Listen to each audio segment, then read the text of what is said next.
So, Airplay in Node. I guess most of you know what Airplay is. But you probably don't know me. Watson wasn't available on Twitter, even though I was out pretty early. But on GitHub, I was really lucky. I signed up the day after they launched. So that's a bad part about having such a generic name. But that's OK. So, even though most of you probably know what Airplay is, I'm just going to give a brief history lesson.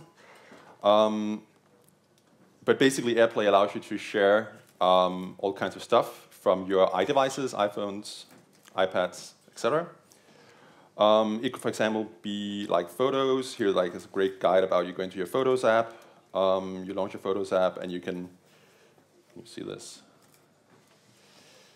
And you select the photo you want to share, and you click the little share button in the lower left corner, and you click the Airplay button, and then you choose like your Apple TV, and then you can see on your Apple TV, you can see the picture. Or it could be other stuff as well than just pictures. So the first generation of Airplay was actually not called Airplay, if you guys remember. It was in 2004. Apple released something called Airport Express. They had done wireless stuff before, but the Airport Express was like this neat little wireless access point that had an audio jack in it. And so was born AirTunes. And you can see where it comes from. It was, of course, iTunes. And you wanted to be able to stream your music from iTunes to like different speakers in different rooms. And behind the scenes, iTunes is just called RAUP, Remote Audio Output Protocol, or Real-Time Audio Output Protocol, I think. And then came the second generation. In 2010, they were like, oh, this whole video thing and stuff is going to be a huge thing. So they introduced Airplay, which is basically just, to make it confusing, it's iTunes 2,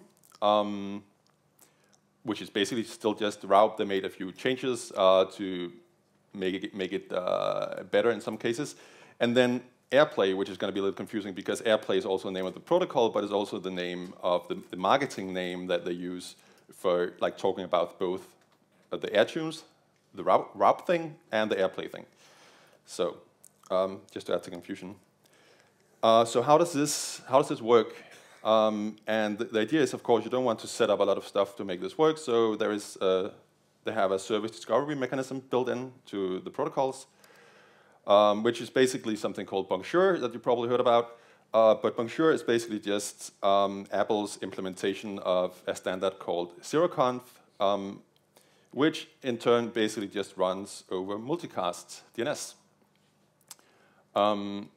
So multicast DNS, we can do that in Node. That's pretty easy. And RAUP is basically just audio.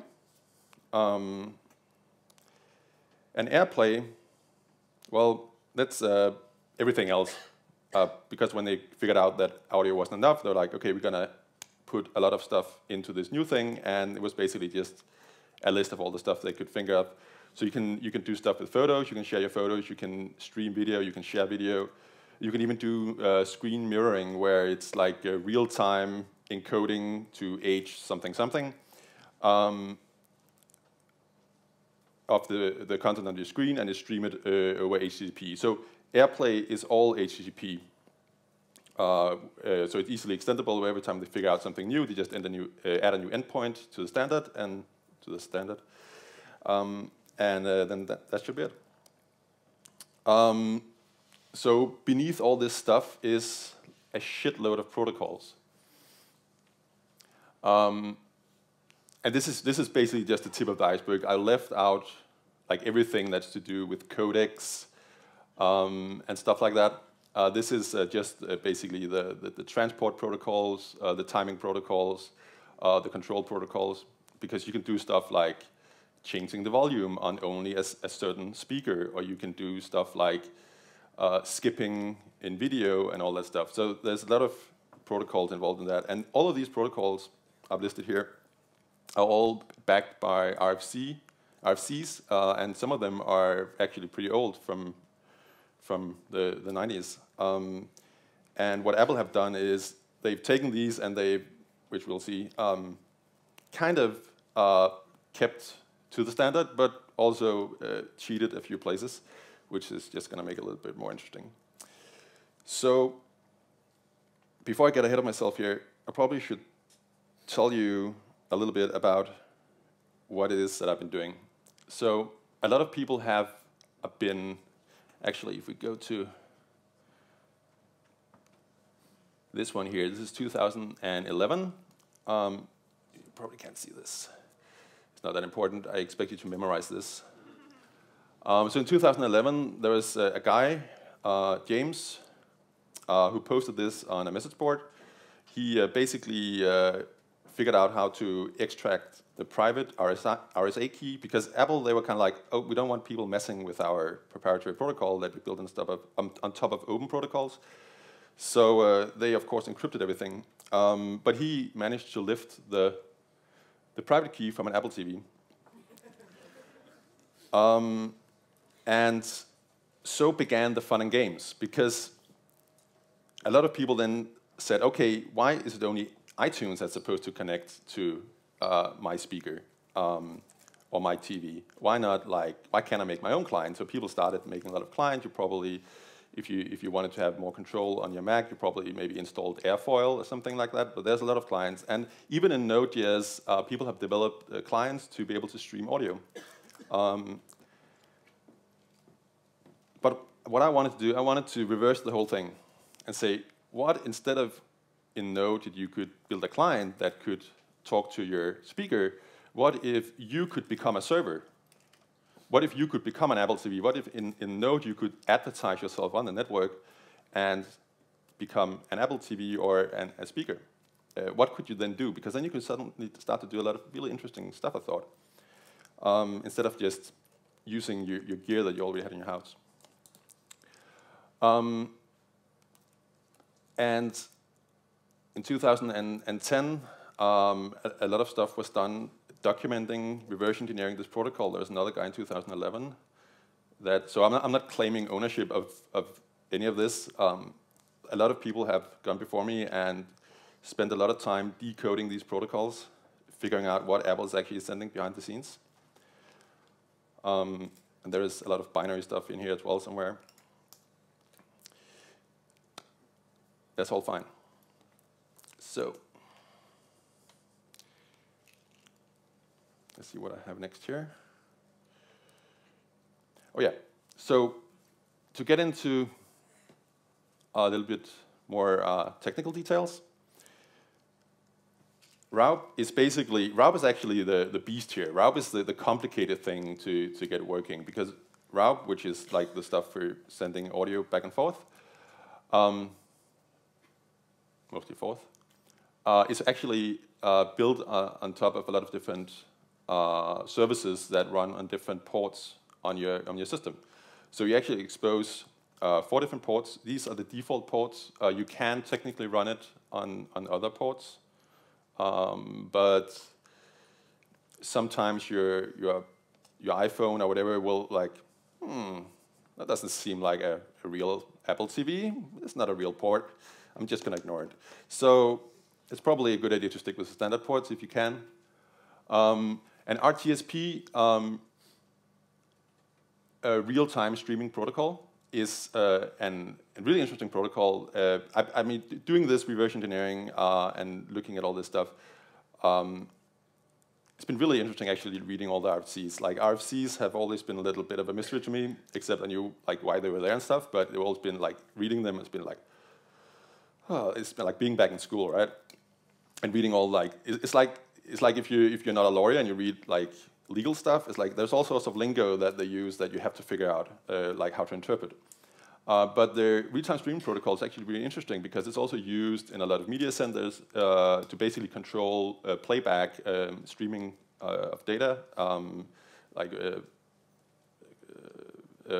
control of like what data do you expose to which clients and stuff like that. But it also sends raw, so that's port 5000. It also on 6000 sends audio data, like the raw binary actual, the music. And then it uses RTP control, or RTCP is also sometimes called, which is basically a subset of the RTP protocol to do stuff like negotiating, resending of lost packages and stuff, because that happens out of band. And then in the newer versions of Route, there is also a timing protocol, which also is part of the RTP stuff. But, oops, that was the wrong way. Because of course Apple couldn't help changing a little bit of this. So the audio stuff and to a certain extent the RTSP stuff, Apple, they follow the standard. That's good. But the control and timing stuff, they don't really follow the standard. So you have to do a little bit of hacking to figure out what's going on. Airplay, way easier. Airplay is just, again, there's Airplay marketing term, and then there's Airplay protocol, runs on port 7000 by default. And then there is an NTP protocol on 7011, but that's only used when you do screen mirroring. So if you don't do screen mirroring, you don't have to worry about that thing. And what I found is that you can actually, you can expose your server as an Apple TV or something like that on the network. And you don't have to provide all these services. You don't have to listen on all these ports, as long as what you're trying to do doesn't require that service. So if you don't do screen mirroring, your iPhone won't try to connect to the NTP service. So you can get away with like creating just a minimalistic shell of an Apple TV. So this has been my setup. It's actually pretty hard to be like a man in the middle between an Apple TV and your iPhone. And I tried to, I'm using Wireshark here in the picture, and I tried to like set it up in promiscuous mode so I could like listen on the network and figure out what package was going back and forth between the iPhone and the Apple TV. I might have done it wrong. Maybe somebody here in the audience can do it better, but I couldn't get it to work. So I ended up buying this nice piece of hardware, which is basically just a switch with some added capabilities. To the right in the picture. It allows me to set up the switch so all traffic that goes to the Apple TV and from the Apple TV, it forwards on port number 1 on the switch and feeds it right into my laptop, and then I can use Wireshark to just silently sit there and just listen to all the traffic that's going back and forth. So that's really been quite helpful. It's my first time doing Amazon one-day shipping. Works amazing. So, the fruits of the labor. I love NPM. And the Node community in general is really good at making a lot of small packages that only does one thing but does it really well. I'm not claiming all my packages do things really well, but they tend to do one thing. And this is just some of the packages that came out of this endeavor. So what I've tried to do is, when I reverse engineered the thing in JavaScript, I try to make it as modular as possible so people who want to use this don't have to just click like one big, I want to be an Apple TV, boom, and then it boosts up like all these 6 different ports and broadcast everything.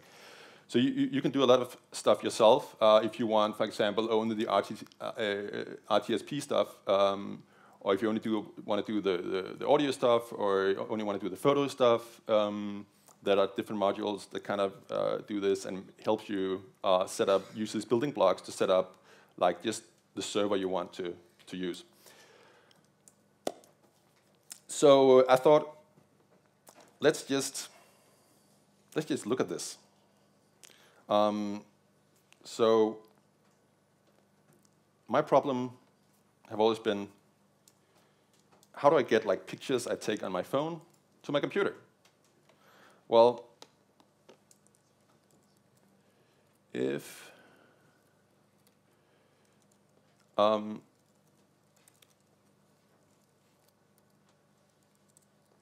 I just, can you see this? What if I can just like use something like Netcat or something and just cat it to, so let's say like just redirect the output to like a file. How am I doing on time, by the way? Does anybody know? Okay.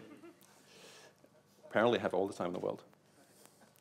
So what if I, this is the demo gods are gonna be with me here. What if I just set up, like whenever on AirCat, I just set up like a hotspot, kind of like an Airplay server, kind of like saying, hey, I'm here, I'm here, I'm here. And then I can go into my phone, and then I can just, in my Photos app, actually, let's do this instead. Let's say, I always want to do this. This is like a perfect opportunity. So, hey, like this. So, makes you believe it's real then. So if I go into my Photos app and find this picture and click the share button as you saw before and click Airplay, and now there is like an Apple TV called AirCat suddenly appearing, and I click that. And as you can see, that screen isn't working. As you can see, the program ended. Figured out, oh, I got a picture, thank you. So if I open this,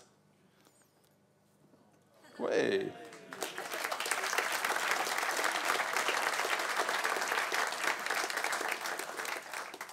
You look beautiful.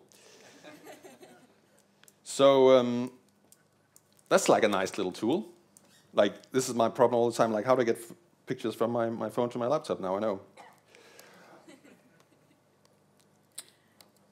So, what else can you do? What else can you do?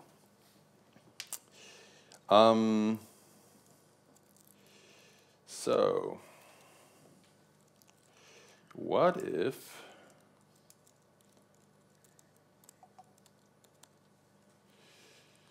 we let's just look at this file first. Actually, look. Of course, like I was like messing with this just before the where did I put it? I was messing with this just before, and of course fucked it up. So I just want to show you anyway. This is what it's supposed to look like. So this one is, the phone is sending JPEG, and there's this awesome thing called PictureTube. I don't know if you know it, but it's a really awesome module by Substack. And on line 5 here, I require one of my modules called Airplay Photos, and say, tell the internet that you are called Magic, and every time there's a photo, do stuff to the photo, like convert it to PNG using graphics magic, because picture magic only knows PNG, and then run this. And then I'm going to run another one because for some reason this one doesn't work. So I'm going to run this example one instead. So let's just do like this, because this is going to be really interesting in this resolution. Okay, so if we take the same picture as before,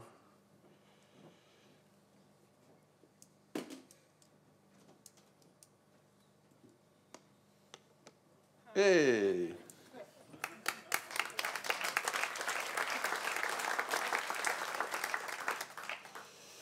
So I dare you to come up with probably more useful examples than that, but it's awesome. Last but not least, I built this thing to kind of like show off some really cool stuff that can be done. And it's on NPM, even though it's kind of like an example, but like you can put stuff on NPM, right? So I think I called it photo drop. Oh, yeah, start photo drop, and it starts up a website, runs a local server. So, and